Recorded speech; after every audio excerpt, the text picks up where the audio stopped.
Hello, नमस्कार सभी बच्चों को। कक्षा 10 के अंदर अपने प्रश्नावली नंबर 3 दो चरों वाले रैखिक समीकरण युग्म, इसके अंदर अपने हल करने की आज चौथी विधि कर रहे हैं। पहली विधि थी अपनी ग्राफीय विधि से हल किया, उसके बाद प्रतिस्थापन विधि से, उसके बाद विलोपन विधि से, और आज अपने कर रहे हैं वज्र गुणन विधि, जिसको अपने क्रॉस मल्टीप्लिकेशन भी कहते हैं। इसके अंदर पहला जो अपना पॉइंट है, यानी कि पहला जो सवाल है, उसके अंदर अलग अलग कंडीशन दी गई है कि अनेक हल के लिए अद्वितीय हल और जिसका कोई हल नहीं।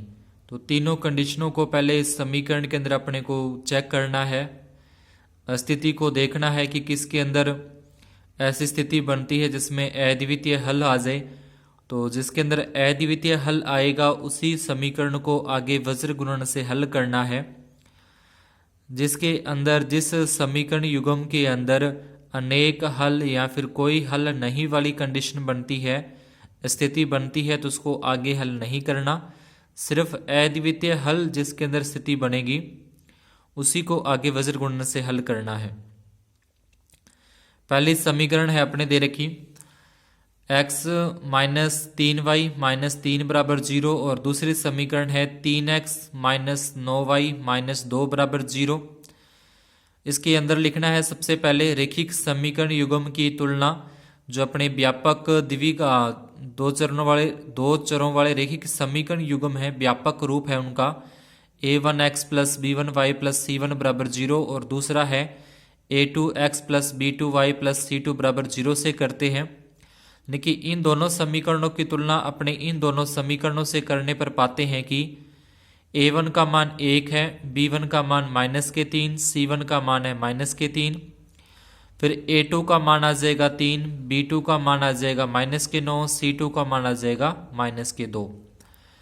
इसमें रखने हैं a1 बटे a2, जो कि स्थिति चेक करने के लिए अनुपात अपने को दे रखे हैं a1 बटे a2, b1 बटे b2, c1 बटे c2।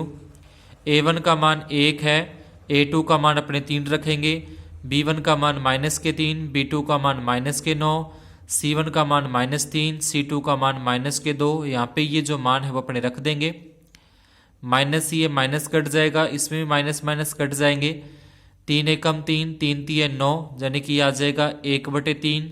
दूसरे को काट के लिखा तो 1/3, और तीसरा नहीं कटता तो माइनस माइनस कट गया, सीधा ही आ गया 3/2। तो जो स्थिति अपनी बनती है वो स्थिति आ जाएगी कि a1 बटे a2 बराबर है, यानी कि ये दोनों तो बराबर हैं, 1/3 और 1/3, तो दोनों को बराबर लिखा। ये इसके बराबर नहीं था तो बराबर नहीं का निशान लगा दिया, और c1 बटे c2। अतः दी गई रैखिक समीकरण युग्म का कोई हल नहीं है। तो इसका कोई हल नहीं है तो इसको आगे अपने वज्र गुणा से हल नहीं करना।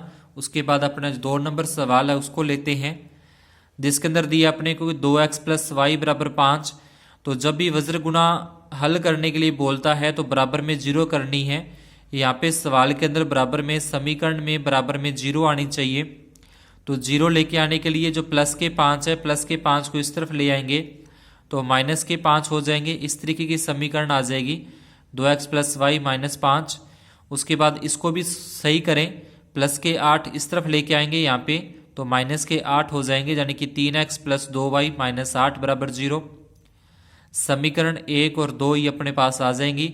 अब इनकी तुलना करनी है रैखिक समीकरण युग्म से। तुलना करने के बाद अपने a1, a2, b1, b2 और c1, c2 के मान इस तरीके से निकाल लेंगे। a1 का मान आ जाएगा, b1 का मान आ जाएगा, c1 का मान, फिर a2 का मान, ये b2 का मान और ये c2 का मान। तो ये मान रखने हैं। उसके बाद जो अपने को अनुपात ज्ञात करने के लिए जो दिया होता है उसके अंदर रखेंगे a1 बटे a2, b1 बटे b2, c1 बटे c2। इसमें मान रखें a1 का मान 1 रखें, a2 का मान 3, b1 का मान 1, b2 का मान 2, c1 का मान -5, c2 का मान -8। इस तरीके से मान रख देंगे। माइनस से ये माइनस कट जाएगा। कटने के बाद अपने देखते हैं कि 2/3 है, यहाँ पे 1/2 है, यहाँ पे 5/8 है। तीनों ही मान आपस में बराबर नहीं आ रहे, तो इसको लिख देंगे एक a1/a2 बराबर नहीं, b1/b2 बराबर नहीं, c1/c2। अतः दी गई रैखिक समीकरण युग्म का अद्वितीय हल है, यानी कि इसका एक ही हल है। जब अद्वितीय हल वाली कंडीशन आती है तो उसको आगे फिर वज्र गुणा विधि से हल करते हैं। वज्र गुणन हल करने के लिए जो पीछे समीकरण थी वही मैंने यहाँ पे लिखी है दोबारा। ये दोनों समीकरणें हो जाएंगी अपने। इस तरीके से लिखना है, x उसके बटे में, फिर बराबर का निशान लगाना है बीच में, फिर y के बटे में, फिर बराबर का निशान 1 के बटे में। अब बटे में कैसे करना है, तो अपने x वाला ज्ञात कर रहे हैं तो एक बार x वाले को भूल जाओ। ये मान लो कि ये भी नहीं है और ये मान लो कि ये भी नहीं है, यानी कि ये दोनों नहीं है। अब इनका तिरछा गुणा करना है आपस में। तिरछा गुणे का मतलब कि जो ये 1 है, 1 का गुणा -8 के साथ 2 का गुणा -5 से, देखिए इन दोनों को नहीं देखना x वाले को, सिर्फ ये y वाला और ये जो संख्या है इधर से y वाला और संख्या, इस तरीके से इसको तिरछा गुणा अपने करना है। तो 1 को गुणा -8 से गुणा करेंगे, बीच में हमेशा ही माइनस का निशान आएगा। 2 का गुणा -5 से करेंगे, 2 गुणा -5 बराबर का निशान। उसके बाद y का ज्ञात करना है, तो अब जो y वाला है इसको यहाँ पे समझ लो कि y वाला है ही नहीं अपने पास। तो अब यहाँ से नीचे से ऊपर की ओर गुणा करनी है, यानी कि 3 को -5 के साथ गुणा करेंगे और 2 को -8 के साथ। ध्यान रखना y वाले में एक में ऐसी कंडीशन है कि नीचे वाली समीकरण को ऊपर वाली समीकरण से गुणा करना है, यानी कि इस 3 का गुणा इस 5 के साथ करना है, ये बीच वाले को नहीं देखना अपने को, और ये 2 का गुणा 8 के साथ करना है। तो 3 -5 फिर बीच में माइनस का निशान आएगा, 2 को -8 से, 2 को -8 से बराबर। उसके बाद 1 लिखना है। अब 1 वाले की जब कंडीशन आएगी तब इसको नहीं देखना अपने को, जो अकेली संख्या है इसको एक बार भूल जाना है कि इस सवाल में है ही नहीं। सीधे गुणे करने हैं, 2 को 2 से तिरछा गुणा करेंगे, 2 को 2 से गुणा और 3 को 1 से गुणा, यानी कि इसको इसके साथ गुणा कर देंगे तिरछा गुणा, और ये 3 को इस 1 के साथ गुणा कर देंगे। अब गुणा करने पर जब 1 को -8 से गुणा करेंगे -8, ये माइनस को माइनस से गुणा करेंगे प्लस, 2 5 10 बराबर में। 3 को 5 से गुणा करेंगे -15, 2 को माइनस से करेंगे यानी कि -2 को -8 से करेंगे तो प्लस के 16 हो जाएंगे। 2 को 2 से गुणा करेंगे 4, माइनस का निशान, 3 को 1 से गुणा करेंगे 3। इसके बाद x बटे में 10 में से 8 घटा देंगे 2 आ जाएगा, 16 में से 15 घटा देंगे 1 आएगा, और 4 में से 3 घटा देंगे तो 1 आ जाएगा। इस तरीके से अपने पास 3 कंडीशन, 3 स्थितियां बन जाएंगी। फर्स्ट x वाली, दूसरी y वाली, और तीसरी है जो अकेली संख्या वाली। अपने को पहली बार पहली और तीसरी को हल करना है, फिर दूसरी और तीसरी को हल करना है। लेकिन जब x का मान ज्ञात करना है तो 1 नंबर और 3 नंबर, और जब y का मान ज्ञात करना है 2 नंबर और 3 नंबर को बराबर में लेके चलते हैं।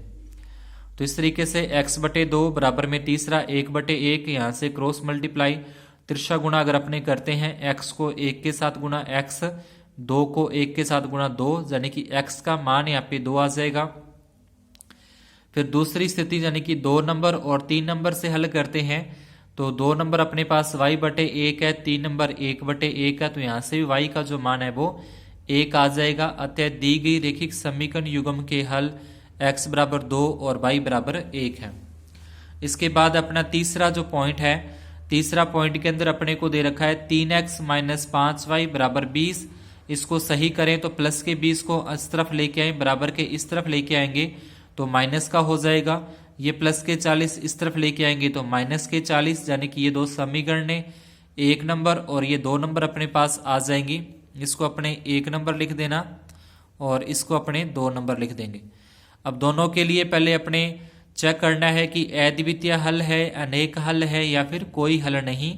तो उसको चेक करने के लिए रैखिक समीकरण युग्म की तुलना अपने जो व्यापक रैखिक समीकरण है उसके साथ करने पर पाते हैं कि a1 का मान यहाँ से आ जाएगा 3, b1 का मान -5, c1 का मान -20, और इसी प्रकार से a2 का मान 6, b2 का मान -10, c2 का मान 40।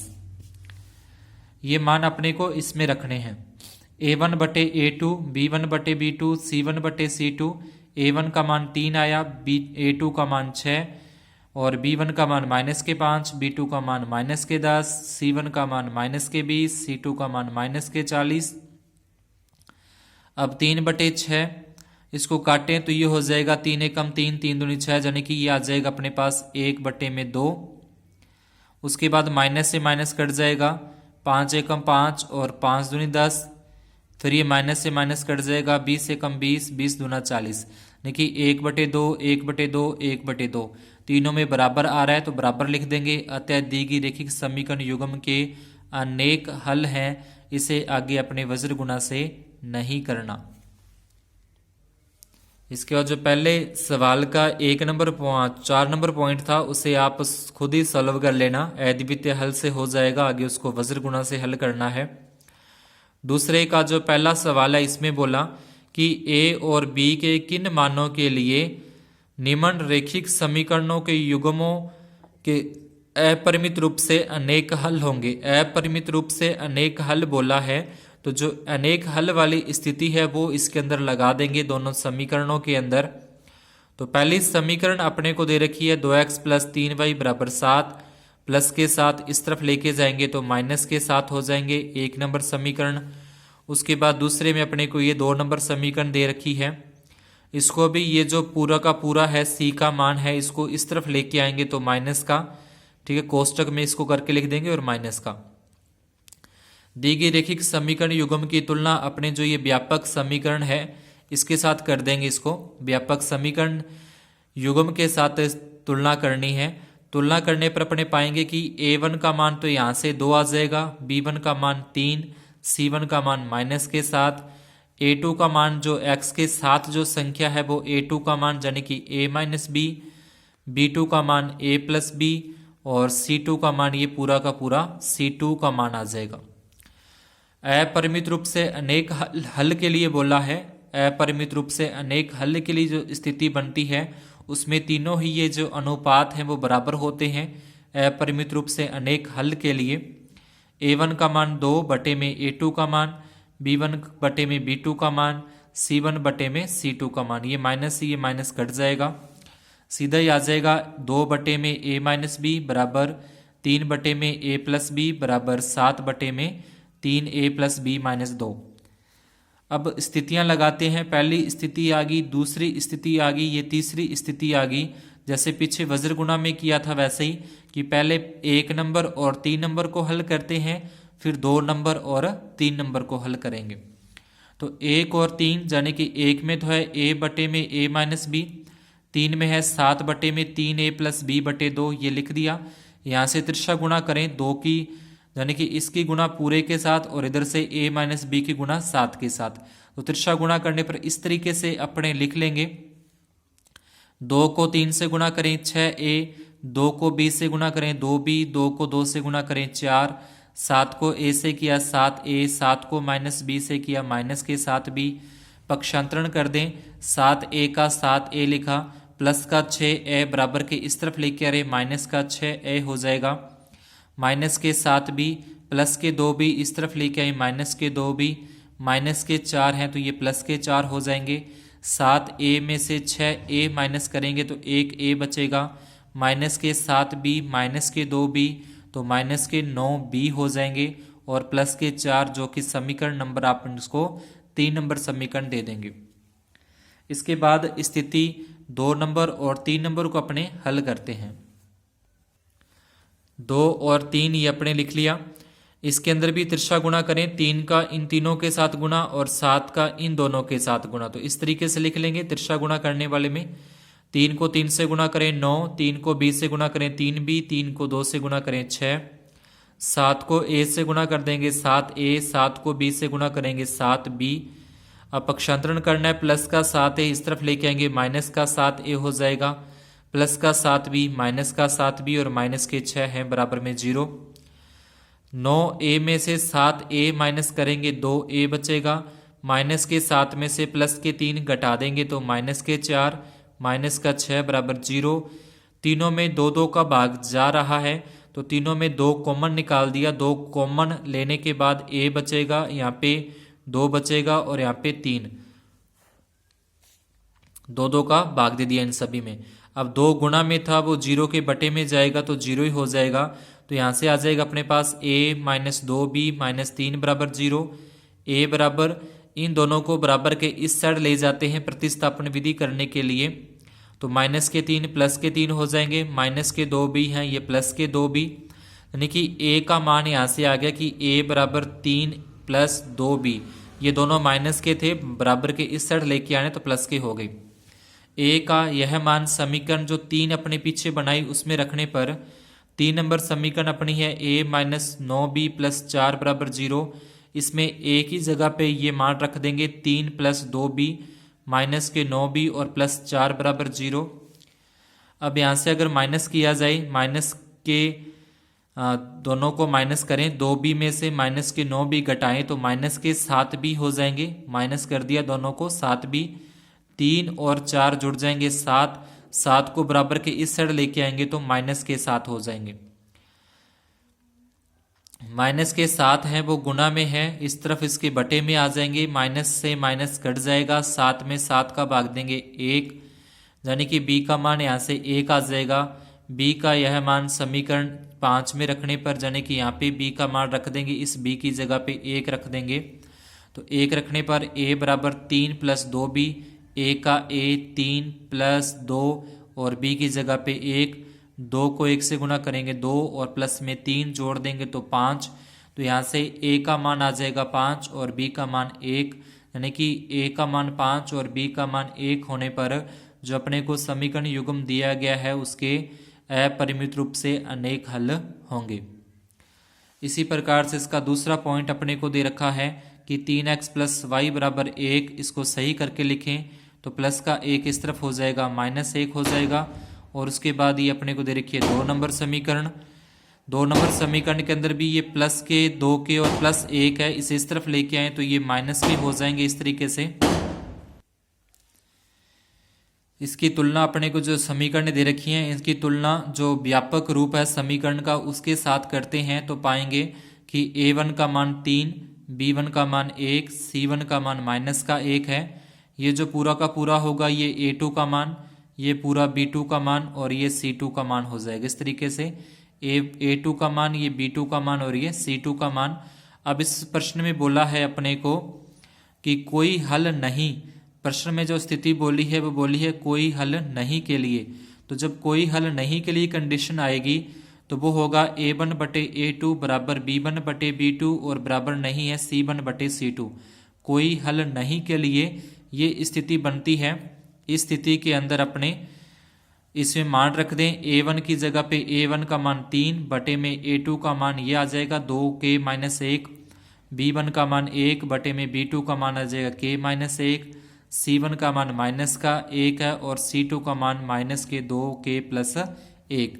ये मान इसमें रखने हैं, आगे देखते हैं अपने। इस तरीके से आ जाएंगे मान रखने के बाद। तो अपने ये दोनों मान ही बराबर हैं, ये तो बराबर ही नहीं है तो इसको तो नहीं करना आगे हल।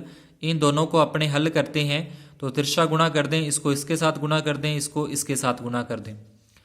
तो गुणा करने के बाद 3 को k माइनस 1 के साथ, 2k माइनस 1 को 1 के साथ, 3 को k से करेंगे 3k, 3 को 1 से गुणा करेंगे 3, फिर 1 से गुणा करने पर वो सेम ही आ जाएगा 2k माइनस 1, प्लस का 2k इस तरफ लेके आएंगे माइनस का 2k हो जाएगा, माइनस के 3 इस तरफ लेके जाएंगे तो प्लस के 3 हो जाएंगे। 3k में से 2k घटा देंगे तो 1k बचेगा, 3 में से 1 घटा देंगे 2 आ जाएगा, यानी कि k बराबर आ जाएगा 2। तो इस तरीके से अपने k का मान ये 2 होगा, जिसके लिए उस समीकरण युग्म के